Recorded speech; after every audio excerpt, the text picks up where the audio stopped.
বাড়িতে যখন তুফান আসে তখন কিন্তু সব এক হয়ে যায়, ছেলে মেয়ে সন্তান কাজের লোকটা সহ। যখন খুব জুড়ে তুফান আসে আর নড়ে ভরে ঘর, তখন সবাই মিলে একসাথে আল্লাহ আল্লাহ করতে থাকে, কেউ আজান দেয়, কেউ পালায় ধইরা খুঁটিতে ধইরা বসে থাকে। কিন্তু যখন তুফান শেষ হয়ে যায় তখন কিন্তু আবার নিজেদের ভিতরে ঝগড়া তৈরি হয়ে যায়।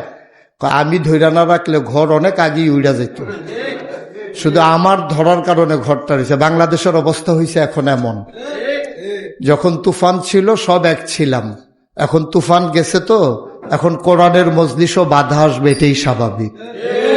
কারণ এখন তো সবাই ক্রেডিট নিতে ব্যস্ত। এজন্যে বিনয়ের সাথে আমার মিনতি আপনাদের কাছে, একেবারে বিনয়ের সাথে আমি আমাকে বলছি, আল্লাহ সাক্ষী, আমি আমাকে বলছি, আমি উপলব্ধি করতেছি। আর যেহেতু আমরা মাঠে ময়দানে কথা বলি, আমি নিজে উপলব্ধি করতেছি, এই উপলব্ধির কথাটা আপনাদেরকে বলতেছি। এবং আমি মনে করি এটা আমারও সংশোধনের প্রয়োজন। এই লক্ষ্যে শুধু আপনাদেরকে, আপনার দিনী ভাই, আপনাদেরকে ভালোবাসি, আপনারা জান্নাতে যান এটা মনে প্রাণে চাই বলে এই কথাটা বলতেছি। আমি আজকে সবচেয়ে বড় ক্রাইসিস যেটা আমার নজরে পড়তেছে, সবচেয়ে এই ক্রাইসিসটা আমাদেরকে ধ্বংস করে দেবে, এটা হলো আমরা যারা এই হলরুমের ভিতরে আছি, দিন কায়েমের জন্য আমরা কথা বলবো বাইরে, আর হলরুমে যখন একত্রিত হবে তখন আত্মসমালোচনা করব, নিজেদেরকে পর্যালোচনা করব, নিজের দোষগুলো ধরে এগুলা সংশোধন করার চেষ্টা করব। এটা যেন প্রত্যেকটা হলরুমের প্রোগ্রামে হয়। এখানে তো জাগিয়ে দেওয়ার কিছু নাই, জাগাবো তো আমরাই। তা আমরা নিজেরা যদি নিজেদেরকে জাগাই তো জাগাবো কারে? আমরা জাগাবো। আর জাগানোর জন্য আমাদের কি সমস্যা, কি ক্রাইসিস পিরিয়ড আমরা ওভারকাম করছি এবং কোনগুলো সমস্যা আমরা ফেস করছি, এইগুলা নিয়ে আর পর্যালোচনা হওয়া দরকার। আমার দৃষ্টিতে আমরা সবচেয়ে বেশি ফেস করছি এখন যে আমরা নিজেদেরকে নিজেরা, আমি মনে করি যে আমি যদি এখানে না থাকি তাইলে হয়তো প্রোগ্রাম হবে না। আপনি হয়তো মনে করেন আমি না গেলে তাইলে প্রোগ্রামটাই বোধহয় শেষ হয়ে যাবে। বিষয়টা এখানে নয়, বিষয়টা আত্মোপলব্ধির বিষয়।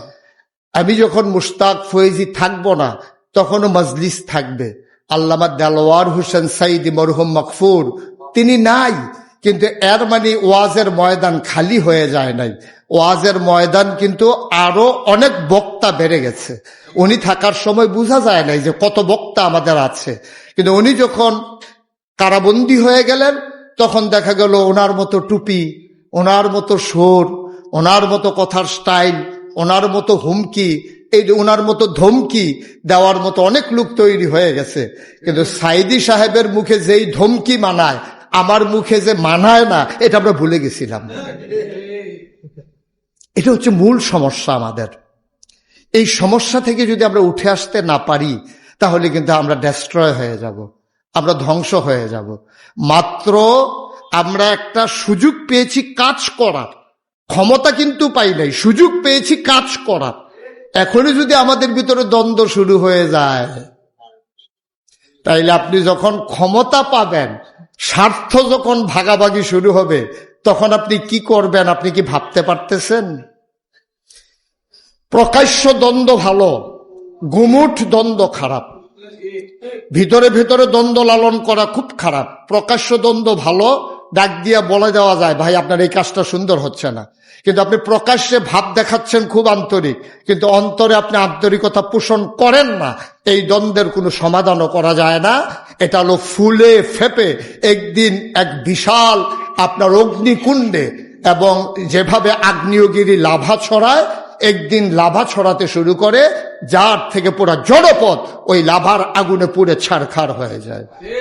আজকে আপনারা উপলব্ধি করেন, দয়া করে মিনতি আমার, অনুরোধ আমার, ভিতরে ভেতরে আমরা যে জিনিসটা ধ্বংস করে দেওয়া দরকার, এটা হচ্ছে আমাদের কুপ্রবৃত্তিগুলোকে দমন করে সুকুমার বৃত্তিকে আমাদের লালন করা খুব বেশি প্রয়োজন। আপনি যদি মনে করেন যে মোল্লা নাজিম ভাইয়ের একটা আচরণে আপনি অসন্তুষ্ট, আপনার জন্য দরজা খোলা আছে, তো আপনি আসেন, মোল্লা নাজিম ভাইকে বলেন ভাই আমি আপনার ঘরে চা খাবো, আপনি এটা বলে ওনার সাথে কথাটা বলেন, শেষ। আমি যদি মোল্লা নাজিমের কোনো কাজ অপছন্দ করি, আমার তো দায়িত্ব বলে বলে বেড়ানো না, আমার তো দায়িত্ব ফেসবুকে স্ট্যাটাস দাও না, আমার দায়িত্ব আমি যদি প্রকৃত অর্থেই ওনাকে আমার ভাই মনে করি, আমি যদি প্রকৃত অর্থেই ওনাকে ভালোবাসি, আমার দায়িত্বটার সাথে সাথে আমি ফোন দিয়ে বললাম, নাজিম ভাই আপনার এখানে চা খাবো, চা খাইতে খাইতে আমি এই কথাটা বলে ফেলবো, ভাই আপনার এই কাজটা আমার মোটেও পছন্দ হয় নাই, ব্যাখ্যা দেন নাইলে শুধরান। যথেষ্ট।